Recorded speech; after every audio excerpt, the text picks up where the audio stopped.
I want to give a big shout out to the NABCEP 2025 conference, where I was able to interview Rudy Saporite with the IBTS on the Suncast stage. And I want to give a big shout out and thanks to Suncast for actually allowing me to host a talk with Mr. Rudy Saporite of IBTS. So stay tuned and check it out. Hey, today this is Emmitt Muckles. We are here at NABCEP and we are going for the Suncast here. And you have to bring your friends on. You have to bring the people that you know. But my friends tend to be experts about these things. So remember, every year, NABCEP has a conference, and you can join us to get the latest information from all these manufacturers, from codes and standards. But today, I have with me Rudy Saporite, who is the IBTS director. But, one thing that always gets me, what does IBTS actually stand for? Institute for Building Technology and Safety. And hello, good to see you here today. I'm not the director officially, though. No. I gave myself the title program director, but I'm just their senior manager of energy services. Well, let's clear that up so I don't get anybody in trouble, because I'm good for that. Yeah, I am good for that. But one thing, here's where our paths cross. So I'm into training. I am heavily into training. I am vested into training. I believe in people. But on the other side, after the work is done, things need to be inspected, because even with me writing an email to you, I get my wife to check it and inspect it before I send it to you. When it comes to training and inspection, where are some of the areas that a manufacturer or trainers could really hone in on to make sure that these inspections are done right? That's a good question. I think thinking back to your first example there about you could have somebody check your stuff or you could have somebody inspect your stuff. We really approach inspections or quality in the industry from a quality management approach, which is quality assurance and quality control. Sure. So not just the inspection part of it, but the feedback loop that brings that information back. So the difference would be like your wife noticed you messed up a bunch of stuff in that email. She just fixed it and sent it. Yeah. The better way to do it would be to bring it back to you and say, hey, I need you to work on this, this, and this in this email before you send it, right? So it's a kind of a proactive approach to create the feedback loop, to foster education and training and fill in the gaps. Because we're all too ready, especially in areas like this, to say big words, to get a lot of detail and content out there and really just kind of hit you in the brain with a lot of information. But it's the gaps that we need to fill, right? The day-to-day. I might walk away from your training with some big talking points, but how I integrate that content into the real world is really where that feedback loop and the inspection process is intended to benefit. We're not just going out there because, hey, we want to find stuff. We're an inspector. We know everything. We don't know everything. And if we're just inspecting for the sake of clobbering people with failed reports, there's no benefit in that to the industry, right? So hopefully we don't ever get failed reports, but that's not the reality. Yeah. We're going to see some stuff. And when we see some stuff, it's really an opportunity to correct those, but try to build into your process how to keep them out moving forward, right? So better your process. But in that feedback loop, because we work in such a dynamic environment. I mean, just for instance, you may go on a site and see one ecosystem of products. Yeah. Then you may go across the country, see another ecosystem of products, totally different, but do the same function. How do you distill that down? Yeah, no, you're right. And I would say you gave it a country worth of separation. Sometimes it's the same crew, right? From month to month is dealing with a different racking system or different microinverter that was spec'd on it, or a microinverter versus a DC to DC converter, right? It's like all these components are stuff you may have to integrate with week after week. So how do I address that? I don't, right? There's not an easy way to do it. In all fairness, I think it really falls into the component manufacturer training, right? Where Iron Ridge is excellent at providing that kind of field level training for their install teams. There's some other folks, I think Generac has Generac University or something like that right? So there's these robust online offerings or even in-person offerings from some of these manufacturers. And I think if you're going to be integrating and designing, or excuse me, installing these things, you really need to take those trainings to learn that product specific knowledge. So what about the pipeline though? Because you just named off a few, but we are growing. We have the ingestion of manufacturers that are not native to the United States. Here's what I know about the United States. The United States is 9 to 11 different regions. I call them mini countries. They communicate differently. They kind of have a different vibe about themselves. And one of the things about training is being able to communicate effectively what you're training on. Yeah. So is this like a feedback loop where IBTS is working in conjunction with people in the manufacturing field, say, hey, we're out and we're seeing this thing with your equipment? No, you would think so. Where we probably help the most is in regions like New York, where for NYSERDA, we are part of their quality assurance provider team. We do all the inspections in the field for the rebate incentive program, and then we'll bring it back through their program side to identify either trends within that program or for various installers within those programs. Less specific engagement with the manufacturers, although I would love it. K2 is a sponsor for the Solar Games. We get a chance one time a year to work with them on kind of how their components integrate together and go together on the roof.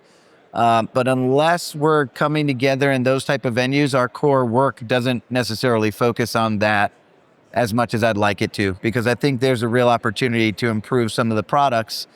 And you always hear the word dummy proof, right? I think that's a very unintelligent endeavor for folks to create or manage their materials or their hardware and their components around. And the reason I say that is because nothing is dummy proof, right? The idea that we're trying to dumb down our projects to make untrained individuals install them gets us out of the mindset that we should be making intelligent products and training people on how to install them, right? We shouldn't be focused on making things dummy proof. We should make them easy to integrate, and we should make the trainings easily communicated so that the end outcome is we're not worried about dummies on our roof at all. But you know, one of the biggest problems that I've seen in my career, and it's not just solar, is that training hasn't been proven to be a profit center. But it is a profit center because it lowers your efficiency. It makes your efficiency better. Yes. It costs you less in materials. It costs you less in time.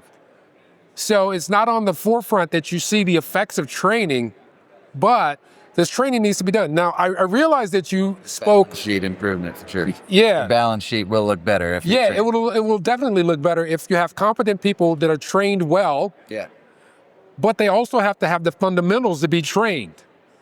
This is something that I've noticed in various industries, that you have to start with the basics and make sure they have the fundamentals. Then you can train to those specific processes that you need for efficiency really and control. Key component. And that's actually how I fit in this industry or as an inspector. You know, solar is a multi-trade proficiency, right? We're dealing with roofing, we're dealing with electrical, we're dealing with mechanical and structural elements, we're integrating in homes. This isn't just we're good at electrical, right? So where my foundation comes from, building science background. I was a general contractor 20 years ago, got into building homes, was aware of the way that these components kind of integrate with one another. Yeah. And a lot of my foundation is roofing code or international or residential building codes. And it's way easier to add certain components that are product specific onto that framework as opposed to trying to train somebody the reverse way, right? Where you're hoping they're going to learn roofing codes by taking an Iron Ridge course, right? That one they might actually learn. So that's starting from the top and working your way back. Start from the bottom and get to here. Build the baseline. Here. Build the baseline. Yeah, for sure. One thing that I realized you were making some inferences earlier, and you were talking about racking manufacturers, and it dawned on me that safety is a big part of your inspection too. how does, and you don't hear so much about safety training outside of OSHA 10, OSHA 30. What other things that can we augment in the industry or any industry to help with the safety factor, other than like ladder and not falling off of a roof? So one of the things we're working on now, in partnership with SIA, is an NREL funded process to create some various standards, so actual solar standards. And within there are 3 training standards, one for installer training, one for O&M training, and then one for overall environmental health and safety training. And some of the things we consider in there are the different roles that aren't necessarily considered with PV, like say panel washers, for instance, right? This is a life cycle need for PV, and they're out there putting water on electrical panels. Oh, yeah. Right? So do they need to know how to install systems? Probably not, but they need to know and be aware of the opportunities for hazard mitigation and how to avoid Grounding, shock, things like. grounding. Absolutely. You know, I didn't even think about this, because even though you're panel washing, you can actually do damage. Yeah. And you can cause someone to have a truck roll or something like that. Do you think they need to be able to mitigate their own problems that they cause, so like, or be aware of them? Be aware so they're not putting themselves in harm's way. If you have an exposed conductor, what does that look like versus one that's not, right? If you're just there to wash panels, and I'm not saying that's a super hard or super easy job, it's one that takes a bit of awareness and need for safety and precaution when you're out there on site. Junction boxes being open and possibly exposed to water and spray.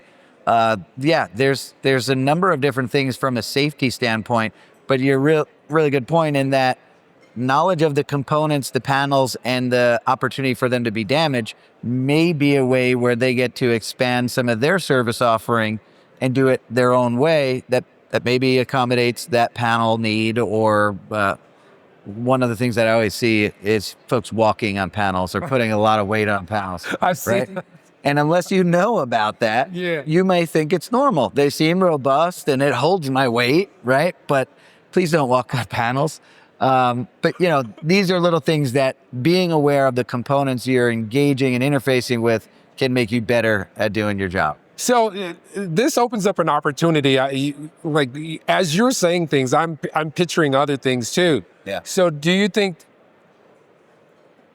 that a company that's doing panel washing, should they have a pre-service person to go out and say, okay, we can actually clean these because the connections are good, the conduit is good, there's no hazards for you because you're dealing with water? So what does that sound like to you when you think it back? That sounds like O&M. Sounds like an inspection for code compliance. And codes are really set up for that. I was kind of playing with you on that one. If you're following the fire setbacks and the IFC and the various access pathways that you need, it's going to promote that safe engagement with those components. If you're looking at a rooftop and you're worried about harnessing in and you're aware of your various different safety requirements, that's going to help you be better at that, right? So if you're following code, it's not your install manual, but it's the basic recipe for how you can be compliant with pulling off that access kind of issue in the future. I got one for you. Yeah. So back in the day, when I said back in the day, that tells you my age, right? OG style. My kids say way back when. Yeah, Dad, they have it way back when? I was like, way back when where? These things used to be taught in high school. Some of this stuff used to be skilled trades. Do you think this should be a thing that's brought to fruition for this generation? You hit me in the heart with that one. You really did. I think I shared with you that my dream was always to be a shop teacher. Yeah. I had really great shop teachers growing up in the 90s in New York. Really, really intelligent folks who taught me a lot, whether it was architectural drawing or actual, nuts and bolts. I think we welded and we melted like aluminum. You came from a good neighborhood, didn't you? No, it was regular old suburb of the New York area. Oh, you came from I knew it. Public school stuff, but we had those electives in class, and I'm really I'm really in a position where part of my new soapbox that I'm standing on, besides the fact that I'm 5'4" and I need it to be taller, I stand on that soapbox to get the message out that skilled trades are a necessity. Yeah. Training in skilled trades are a necessity. A better outlook publicly or in the social environment for tradespeople is imperative to how we improve training, quality, and growth within these industries. You know, if you're a taxi driver in Europe, that's considered a career path. It literally is. Right? And it's something that people can be proud of. Somehow we got to being in the United States where if you weren't a lawyer or an accountant or an engineer, you were turning wrenches and you were a lowlife.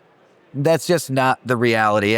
I mean, my career has benefited significantly from being skilled in trades. But it's also something that we need to acknowledge is creating a skills gap, right? The average person on a solar install team doesn't know how to make a connection, doesn't know how to install a flashing. And who's training them? They're literally learning by practicing on actual installs, right? So we're trying to get those core fundamentals into our youth before they get out of a college, high school and go into college. Trying to pair this with career maps. That's the other one that I think is very important. Oh, why would I want to learn this? Why would I need to learn this? What is this going to be good for? We don't even think about the demystifying of the career path for some of these folks that are getting in it to where they can understand where those fundamentals fit in. But some of these are just life skills. Some of the things that you do in skilled trades are life skills. The reason I can say this is because my dad was an electrician. Right. At 7, 8 years old, no child labor laws. At 7, 8 years old, my dad had me pulling wire because he was replacing knob and tube. Yeah. My dad had me jumping up on conduit to try to bend it. But you learn these things and you think, why am I doing this with my dad on a Saturday? You don't find out till you're 25. Oh, he taught me some things. He was Mr. Miyagiing me. Yeah. Karate Kid reference. Well, no, that's a really good point where you were very lucky to have grown up with that exposure, right? Similar, my uncles were all tradespeople, you know. You woke up and you were getting in a van that day, right? Were you going to do electrical? Were you going to do carpentry? If you were mad at this uncle, maybe you went and did carpentry with the other one, right? So we were very fortunate to have that exposure, but that's not necessarily the case for I see that. I saw that when I was doing the instructor, field instructor training. This is what got me is when I pulled out a tape measure. And I said, what's this? And they were like, hey, that's an inch. And I was like, okay, I went out to 12 and I was like, what's this? They were like, that's 12 inches. I'm like, what does it mean? Some of them got it and said it was a foot. Some were like, oh yeah. Then I went to the diamond, lost everybody. So you're like, what? Reading a tape measure, 19 using a speed square. Any of these things are like week-long classes for some folks, right? We just give them to people and here you go. You're an expert in this now. Go install some solar panels. Yeah, hopefully YouTube. Thank God for YouTube. First of all, I want to thank you so much for agreeing to sit down with me about this because happy to do it. Because you've enhanced me with just some of the QA QC things that you've asked me to point out when I'm working on projects, and you've advised me in the past on like how to navigate things. And I really appreciate you, as I've told you before. And I just want to thank you for being on the podcast. Appreciate that, man. I'm glad you got value out of the friendship and out of my whatever I dribble out half the time when I'm trying to speak. But we're learning from each other, right?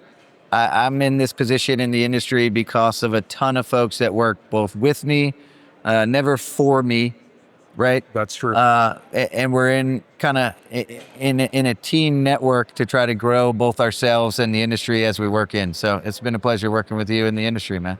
Yes. And Solar Bros, we're coming after you. This is Emmitt Muckles with SE Power Consulting and Rudy Saporite with IBTS. Thank y'all.